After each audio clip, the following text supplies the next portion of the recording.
मी आपला आभार मानतो। सभापती महोदय, एकूण 35,788 कोटी रुपयाच्या पुरवणी मागण्या या सभागृहात मांडण्यात आल्या, ज्या 100% रास्त आहेत। मला माझे मित्र विरोधी पक्ष नेत्यांनी प्रचंड मोठे मोठे आरोप केले। आरोप करणे हे काम आहे आणि विरोधी पक्षाचं ते काम असलंच पाहिजे।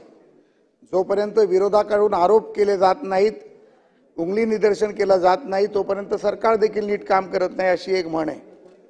परंतु मी माझ्या मित्रांना एवढं सांगणार आहे की आपण आरोप करत असताना अभ्यास थोडा कमी केला। आपण जाहिरातांचा बार बार उल्लेख केला। DGIPR जाहिराती देते, राष्ट्रीय पातळीवरच्या जाहिराती देते, जी त्यांचा अधिकार नाही। मला वाटतं की माझं कुटुंब माझी जबाबदारीपेक्षा माझी लाडकी बहीण निश्चित चांगली होती।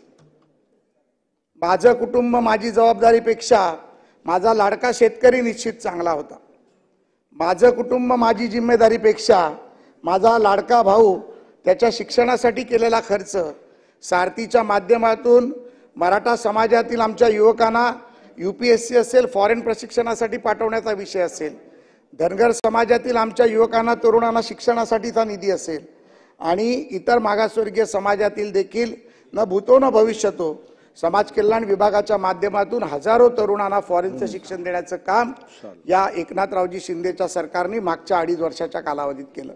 आणि आता तर माननीय देवेंद्रजींच्या सरकारमध्ये आपण पहिले 14 ते 19चा कार्यकाळ बघितला आणि या कार्यकाळामध्ये ज्या पद्धतीमध्ये देवेंद्रजींच्या नेतृत्वात या राज्याने विकासाची गती साधली आणि मग त्यानंतर 19 ते 22ला तो जो ब्रेक लागला, त्याची क्लच प्लेटच भाऊ कदाचित तुटली होती।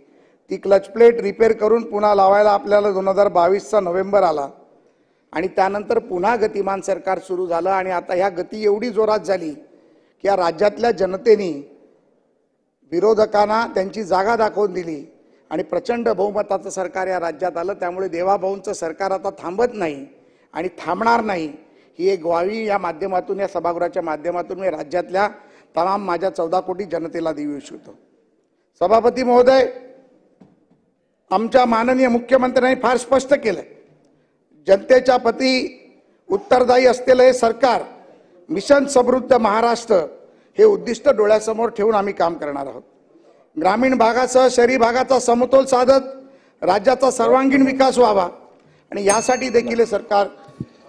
सभागृहाची वेळ 6 वाजेपर्यंत होती, पुढील कामकाज 6:30 वाजेपर्यंत वाढवण्यात येत आहे आणि कृपा करून आपण बाब क्रमांक नमूद करा। करतो सर।